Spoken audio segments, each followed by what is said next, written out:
Alright, welcome back, folks, to the series of videos about each class in Adventure Survival. So far, I have done Sorcerers, I have done Druids, which is something that I might touch on a little bit relating to the class that we're doing today, so if you haven't seen that video, go back and check it out. Just released a video about Crafters, and I took a week or so off, but I wanted to get back into making videos. It was my birthday. But I wanted to power through, and so today, by sort of poll and popular demand, I am going to do a video about the class known as Ranger.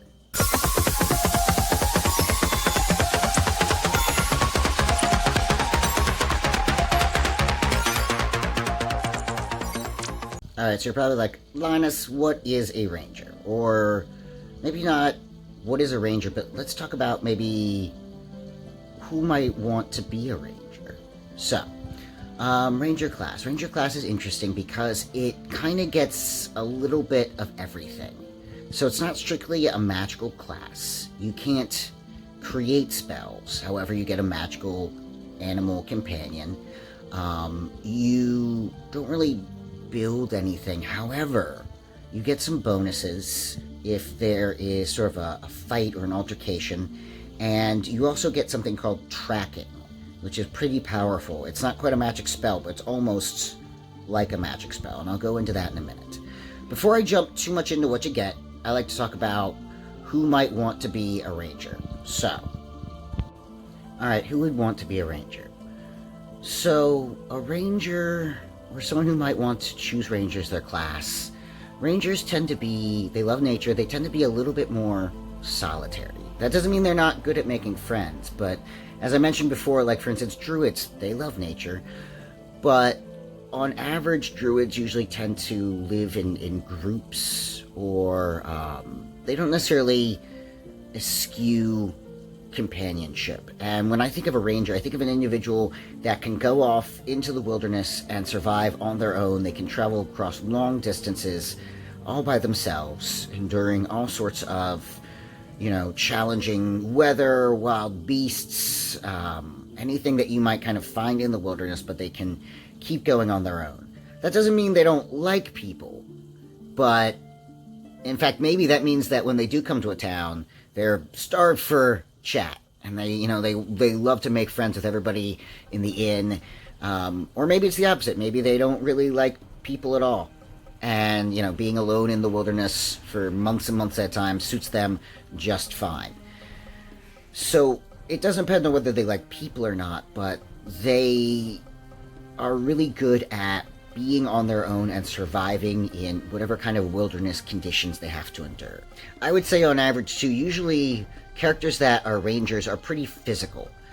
They like to climb trees, they like to run ahead of the group, they like to try to jump, swim, climb. They have a physical component that other characters that might really like nature, but they don't just like nature, but they are dynamic in nature. They can move along with it, and they see a creature climbing a tree, they can climb up right behind it. I wanted to touch on for a moment whether Rangers are considered like a magical class. So they're not considered strictly a magical class. They cannot create spells. They do have access to a magical animal companion, which I'll touch on in a moment. But I guess my point is I wanted to address that technically in Adventure Survival, and like the Adventure Survival universe, anyone can learn spells.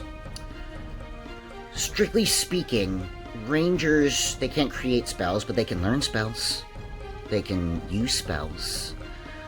They are as magical as you want them to be.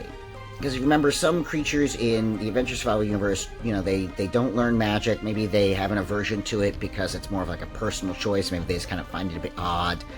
Maybe they just aren't particularly adept at it.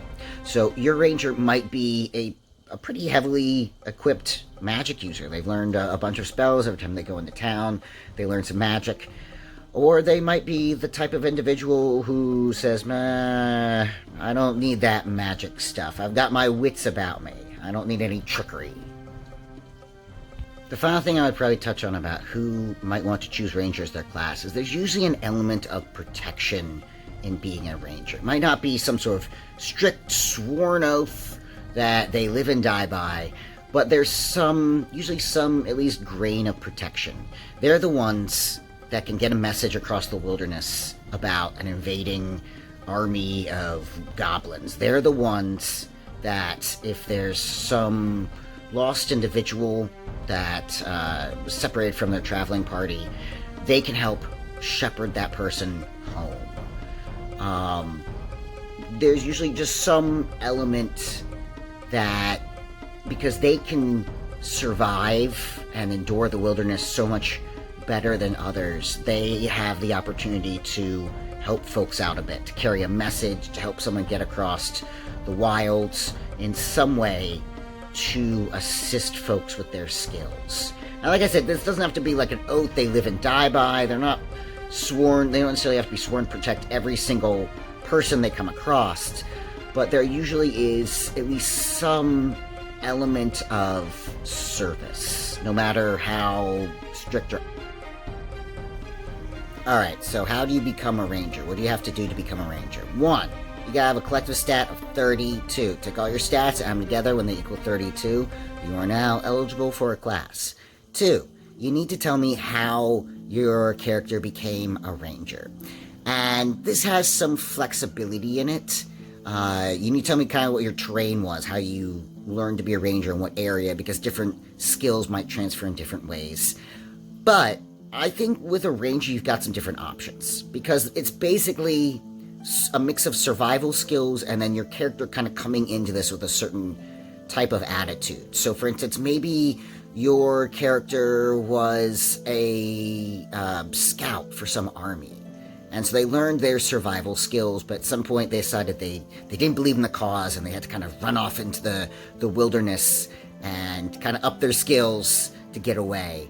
Maybe they were always into wandering through nature, and over a long period of time, picked up the tips and tricks, and then one day decided to just set off.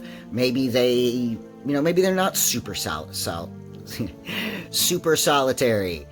Maybe they come from a family and they learned all these skills, and at a certain point they, got sent off to go use them in the world on a greater scale.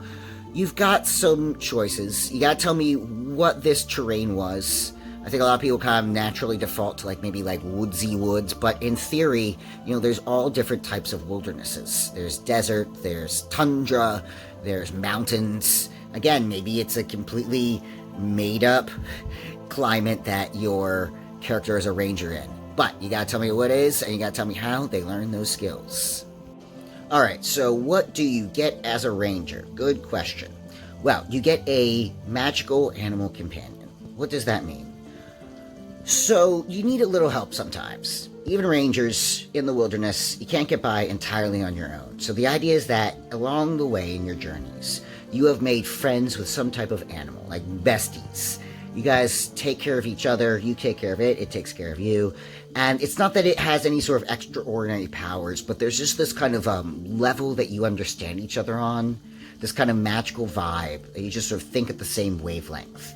And so your animal friend sticks with you, you stick with them, and in the wilds you keep an eye out on each other. What else do you get? You get a skill called tracking. Tracking is pretty cool. So tracking is not a spell, it's a skill. However, it is very similar to the location spell, which is actually a high-level spell. And if you go back and watch the magic videos, you know that high-level spells can usually get cast once a day. So, as a ranger, you can do tracking pretty much anytime you want. There's some constraints, like for instance, if this thing that you're tracking, you've never seen it, you have no idea where it is, you got nothing about it, you might not have as much luck tracking. However, if you in any way have any familiarity and it's going across the ground, the air, you have the ability to go after it, which can be a pretty useful skill, especially if someone in the party already tried to cast location and they weren't successful and you're out of options. The final kind of special bonus that you get as a ranger when you choose your ranger class is you automatically, anytime there's some kind of a fight or an altercation or situation, when initiative must be rolled, you automatically get to add +2 to your initiative. Because the idea is that rangers are always paying attention to their environment. They're good at paying attention to their surroundings and reading their surroundings. And so they have just a little bit of an up when they think something maybe is about to kind of to happen. Some sort of situation might happen where they need to be on their toes, paying attention. And so anytime you roll initiative and you're a ranger, you automatically get to add +2 because you're always keyed in to what's going on around you. So your ranger score is your strength and your stamina. So when there's some sort of check that you might need to make, like I want to climb that tree, you can use your ranger score. So you add those numbers together, and then you're going to roll a d20, d4, and it has to add up to 22. But the idea is that you can do those things just a little bit easier because you're a ranger. Those are your kind of specialties. Alright, so I think that is much of what I have to share about being a ranger, what you get, who might want to be a ranger. So folks that their characters love to move, they love to run, jump, swim, climb, they love nature, they might not love being alone, but they're good at it. Honestly, there's something I think about people that choose ranger as a character class, and I don't want to say it's about absolutely everybody, but I think there's this kind of element that's kind of hard to put your finger on, as this kind of vague, sort of noble sense. I kind of touched on a little bit about protection, but in many ways, I think, for instance, maybe people that might like being a ranger might not dislike another class. They might not dislike being, for instance, a druid or a sorcerer that focuses on nature magic, or even they have quite a bit in common with rogues, I would say, which I'm going to make a video about rogues soon, but I haven't made one yet, so I don't go too much into it. But there's this vague element of sort of wanting to be of service, to protect, some sense of honor, and it's hard to exactly explain. I think if your character has that vibe, then you'll know it. If you're not entirely sure, that's okay. But I think that's a weird kind of distinguishing feature about rangers. There's a kind of vague sense of duty. Once you become a ranger, you get your animal companion, you get tracking, you get to use your ranger score for checks, and you get to add 2 to your initiative because you're always paying attention. I think that's about it. If you guys like this video, click like. If you want to see more, click subscribe. If you have any questions, I've got a bunch of links down below. Please, please, please let me know what you think. I'm going to do more videos about the classes of Adventure Survival. If you have questions about this video, if I didn't explain something clearly enough, or if you have any suggestions about what class you might think I should do next, come say hey. Alright, I'll see you folks next time. Game on!